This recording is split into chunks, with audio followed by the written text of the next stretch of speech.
monde et bienvenue sur ma chaîne The Six Theories pour ma première vidéo qui sera sur Star Wars 7, le réveil de la force.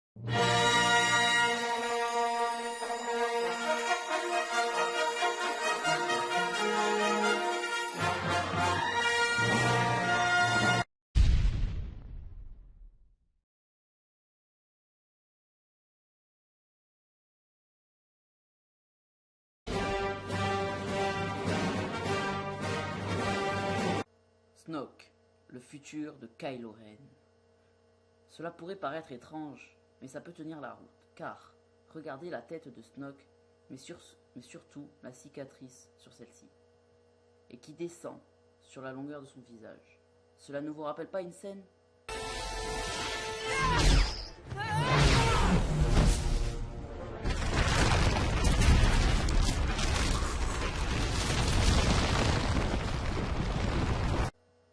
Et oui, lors du dernier combat entre Kylo Ren et Rey, on voit Kylo Ren se prendre un coup de sabre laser par Rey sur la même longueur du visage.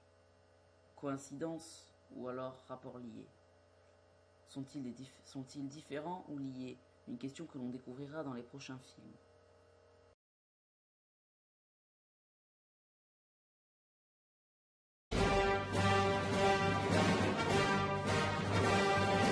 Snoke se pourrait-il qu'il soit Vador?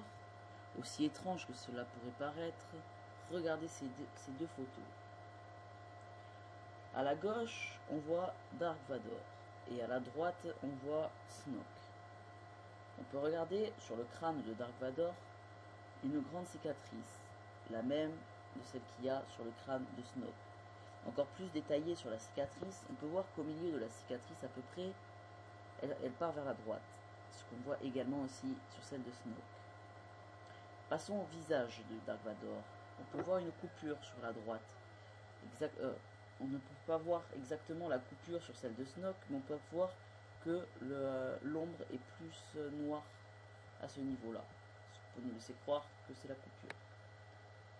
On voit également que Dark Vador se sert d'un appareil sur le menton pour respirer. On peut voir sur Snoke qu'il a le menton plat, comme si c'était l'appareil qu'il avait appuyé. On peut également voir à gauche, sur le visage de Dark Vador, sous l'œil, une petite boursouflure, une bosse. Celle qu'on voit aussi sous l'œil de Snoke. Donc, ce sera tout pour ces deux photos. Passons maintenant au casque de Dark Vador comparé à Snoke. Donc, on se retrouve maintenant avec le casque de Dark Vador à la gauche et la tête de Snoke à droite. Sur le crâne de Dark Vador, on peut apercevoir la cicatrice qu'il y a également sur la tête de Snoke, comme sur les photos précédentes, avec le milieu également. On peut maintenant également voir le côté droit du casque de Dark Vador qui est tout déchiqueté, ce qui nous montre aussi que le côté droit du visage de Snoke est bien amoché aussi. Pour le menton, c'est pareil, on voit que c'est réaplati.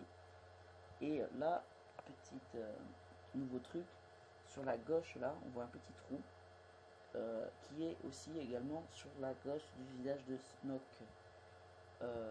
On retrouve également la boursouflure sur le côté et également on a un œil qui est plutôt aplati et un autre qui est beaucoup plus rond comme sur celui de Snoke. Donc voilà, on a fait le tour sur le visage de Dark Vador et de Snoke. Alors, est-ce que ces deux personnages sont les mêmes? On ne sait pas, on saura dans les prochains épisodes peut-être. Voilà, c'est juste une théorie comme une autre. Passons à la théorie suivante.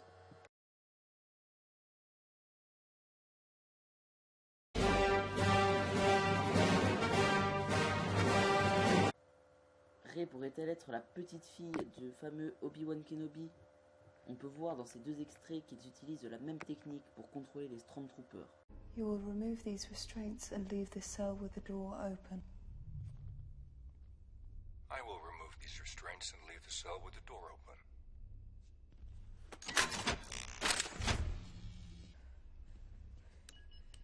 And you'll drop your weapon? And I'll drop my weapon.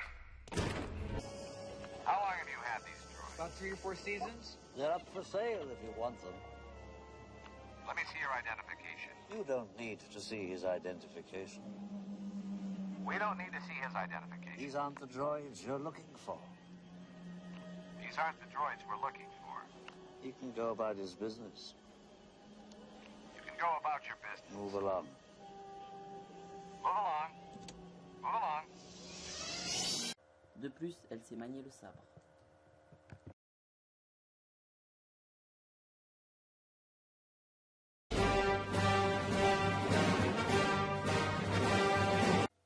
La quatrième théorie nous montrerait que Rey était élève durant le massacre de Kylo Ren à l'école des Jedi.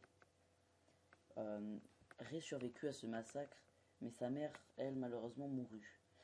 Elle fut donc cachée sur Jakku par Luke pour éviter que Kylo Ren la retrouve. Cette théorie ne laisse pas énormément de preuves, mais beaucoup de gens s'y rattachent.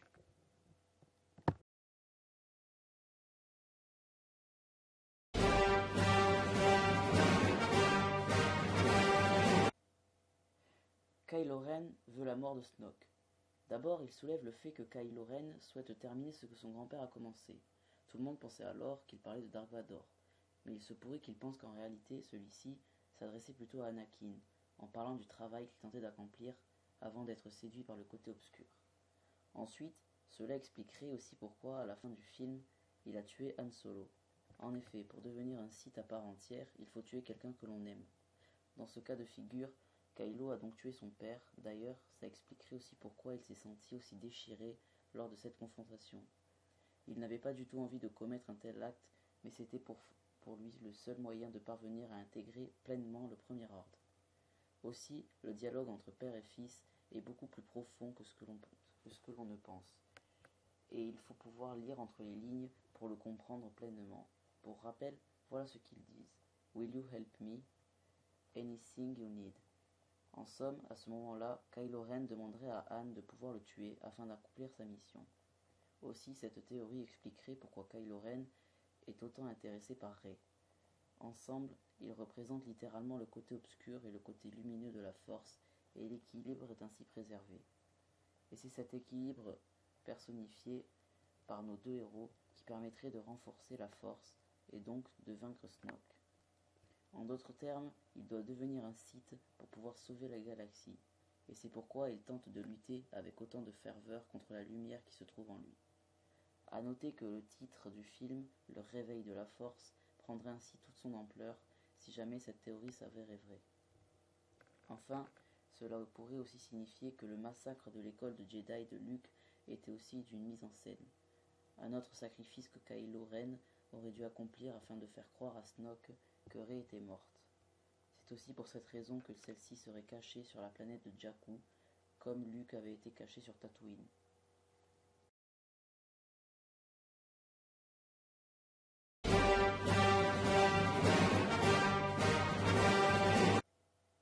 Kylo Ren serait-il réellement un vrai Sith, comme on nous le laisserait croire?